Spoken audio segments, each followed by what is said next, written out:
అసలు ఏం జరిగింది? ఇది వచ్చేసి ఐటీ క్యాడర్లో స్ట్రీట్ ఫుడ్ అంటే అసంఘటిత కార్మికులు ఎక్కువ శాతం ఇక్కడ వస్తూ ఉంటారు, పోతూ ఉంటారు. ఇది అంతా కమర్షియల్ ఏరియా.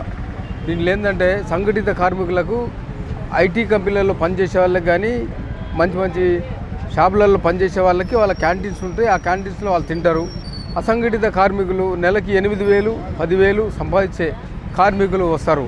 వీళ్ళకి భోజనం లేదు. ఇక్కడ ఐటీ క్యాడర్లో ఎక్కడ కూడా భోజనం లేదు. కాబట్టి ఇలాంటి స్ట్రీట్ ఫుడ్ని వీళ్ళు లైక్ చేస్తారు. సో నేను కూడా ఒక డ్రైవర్నే. నేను కూడా national driver welfare association working president Telangana state. మా గ్రూప్లో కూడా కనీసం 5,000 మంది వరకు ఐటీ కార్డులు ఇచ్చినాం. మన డ్రైవర్ సోదరులు కూడా ఇక్కడ వచ్చి భోజనం చేస్తారు. నేను కూడా భోజనం చేస్తాను. 120 రూపాయలు అట్లా ఉంది కదా, సో సామాన్యులు తినగలుగుతారు. సామాన్యులు అంటే ఇప్పుడు 120 రూపాయలు అంటే ప్రతి ఒక్కరి దగ్గర ఉండవు. బట్ ఏంటంటే ఏం చేద్దాం, ఏం దొరక్కపోతే ఇక్కడ నుంచి వేరే చోట వెళ్ళి తినాలంటే కనీసం ఒక 60 రూపాయలన్నా ఖర్చు చేసి రావాలా. ఆ 60 రూపాయలు ఎందుకు ఖర్చు చేయాలా? ఎప్పుడో ఒకసారి పోనీ అని ఆరోగ్యమే మహాభాగ్యం అని వచ్చి మేము తింటున్నాం. అంతేగాని 120 రూపాయలు ఎక్కువ ఉందని నేను కనీసం ఒక 10 సంవత్సరాల నుంచి తింటున్నాం. మేము డ్రైవింగ్ ఫీల్డ్లో ఉన్నాం. మన డ్రైవర్ మిత్రులు కారు నడిపే వాళ్ళు, ఆటో నడిపే వాళ్ళు, బస్సులు నడిపే వాళ్ళు, ఐటీ క్యాడర్లో పనిచేసే వాళ్ళు ఎర్లీ మార్నింగ్ రావాల్సి వస్తుంది. సో భోజనం ఉండదు. కాబట్టి ఇలాంటి స్ట్రీట్ ఫుడ్ని మేము లైక్ చేస్తాం, వచ్చి తింటున్నాము. అంటే ట్రాఫిక్ పోలీసులు చెప్పేది ఏంటంటే ఇక్కడ పర్మిషన్ లేదు, వీళ్ళ వల్ల ట్రాఫిక్ జామ్ అవుతుంది. ఇంతకుముందు కూడా చెప్పామనుకుంటున్నాను.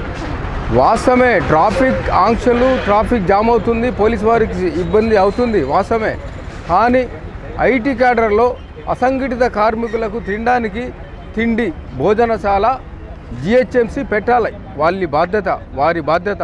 కానీ ఎలాంటి ఉపాధి లేకుండా కొంతమంది ధైర్యంతో ఇలాంటి స్ట్రీట్ ఫుడ్లు పెడుతున్నారు యజమానులు. వాళ్ళకి ఎంకరేజ్ చేయాలి. దీంట్లో జిహెచ్ఎంసి తప్పకుండా చొరవ తీసుకోవాలి.